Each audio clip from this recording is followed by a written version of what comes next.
The Obama campaign has ramped up the attack on Romney and private capital, but seeks campaign money from the same industry at the same time. Gosh, that seems inconsistent. I'm sure there's an explanation. I'm Allen Barton. Stand by for Front Page.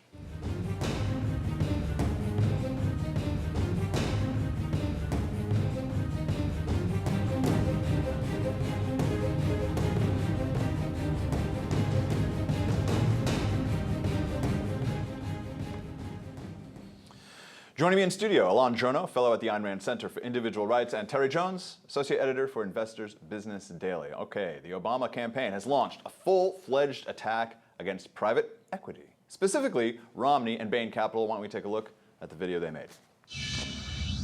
Bain Capital was the majority owner. They were responsible. Mitt Romney was deeply involved in the influence that he exercised over these companies. They made as much money off it as they could, and they closed it down. They filed for bankruptcy without any concern for the families or the communities. It was like a vampire. He came in and sucked the life out of us. It was like watching an old friend bleed to death.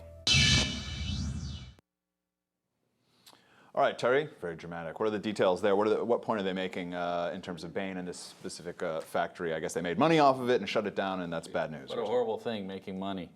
You know, factories close down sometimes, and sometimes it's the case with factories, as with so many other things in our lives, that the sum of the parts are worth more taken apart than they are as a whole. And for a lot of steel companies, that was certainly the case. They were getting hammered by foreign competition, and Bain came in and found whatever value they could, brought it back as much as they could, and found out it wasn't a going concern, and let it go.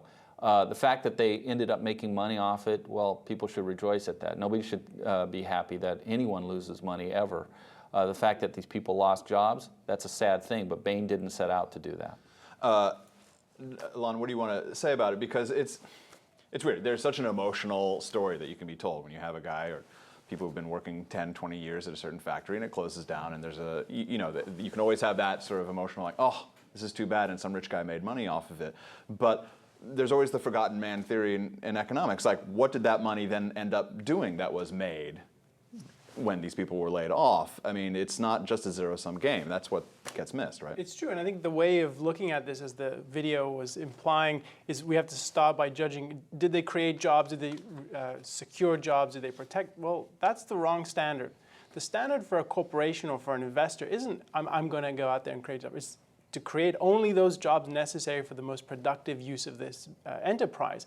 And it's true, absent investment from a private equity firm like this, that company might have tanked anyway, right? So the issue is... So you can make the argument they had jobs for 6 months longer or a year longer than they may well have had private equity not stepped in. Yeah, and the standard is inverted. So the standard should be, is sort of your point about making money. That's really the cardinal issue. It's these investors, just like venture capitalists on the front end of a business, often what private equity seek is mature businesses that aren't doing as well as they could. They go in and they bring in business acumen to try to revive and make a going concern of these businesses. So in a way, they're often saviors. And it's interesting they don't talk about all the success stories that have come out from private equity. Companies that are all around us, like Staples and Domino's Pizza, that wouldn't be here absent that. Right. And they make a lot of money doing that, and that's a good thing. All right, on May 14th, Obama attended a fundraiser sponsored by Hamilton James, president of the Blackstone Group, one of the world's largest private equity fund businesses. And a reporter asked White House spokesman Jay Carney about the event. Let's take a look. The campaign has been very critical of some members of the Blackstone Group for, quote, betting against America, being, quote, less than reputable, and also, obviously, against Bain Capital. But the president, correct me if I'm wrong, went to a fundraiser last night at the home of the president of the Blackstone Group, Hamilton, Tony James. And I guess my question is, just as an American, as a citizen, I don't understand which ones you're criticizing and which ones you're not, because it seems like the ones you're criticizing are the ones that belong to people supporting Mitt Romney or affiliated with Mitt Romney, but the same exact types of organization, in the case of Blackstone, the same exact organization, if they support President Obama, then they're totally kosher.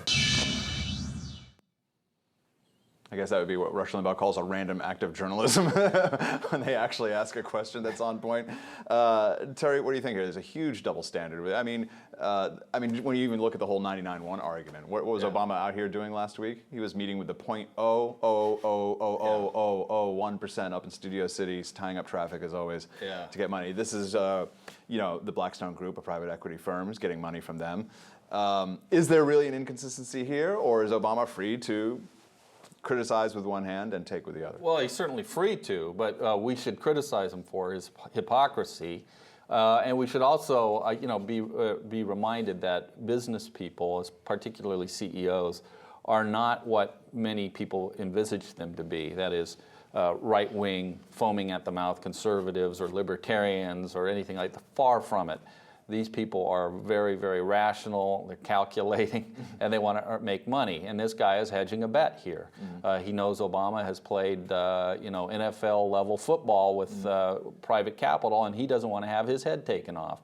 So he's gonna play a little bit with Obama, and I guarantee you, when Romney's in office, if Romney gets elected, that he'll be contributing to Romney next go round. Well, what would you have to say, Elan, about the other side of it? These businessmen who do play both sides for political expediency and from either seeking to gain a government contract or out of fear of punishment from someone like Obama, who really can go after and demagogue these issues. Would it be better if these businessmen just stayed out of it? Or, again, do they have every right to play both sides of the coin? I think you have to put this in the context of a society and an economy in which the government's hand is on almost everything. So we don't have capitalism, we have a mixed economy where there's massive amounts of regulation, and the government really is like that scene in The Godfathers, walking around with a baseball bat. And some businessmen know that their heads are next, and so they're trying to duck. Some businessmen know that they can get their competitors knocked out. So everyone's either saying swing harder or ducking, and that's really the situation. So it's hard to blame some businesses. Now, certainly there are businesses that you should condemn as so-called crony capitalists, right? Because they're not really trying to do anything productive. But there really is this phenomenon of self-defensive kind of protection for your endeavor. And that's a consequence of the state of how regulated the economy is. It's not a function of capitalism at all. All right, guys, for Elan and Terry, I'm Allen Barton, and you've been watching Front Page.